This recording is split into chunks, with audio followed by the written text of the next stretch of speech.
this is Gauri from Eber, the #1 choice for consumer experience platform.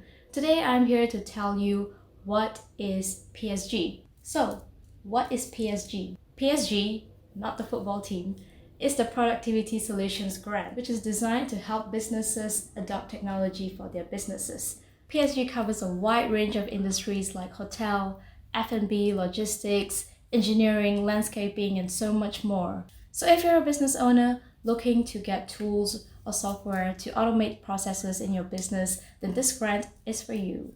And before you move further, please note that this grant is for Singapore-based companies only. So if you've always wanted to get a software for your business but couldn't afford it, then now is the perfect time to do it, because the PSG grant covers up to 80% of the total cost, which means you're only paying the remaining 20%. So if you're a company that's registered in Singapore and you're looking to get some kind of IT tools, solutions to make processes of your business easier, then this grant is perfect for you. We have a link below for you with a step-by-step guide on how to apply for the PSG grant, so check that out. Also check your eligibility before applying. You have to be registered in Singapore and be using the solution in Singapore itself.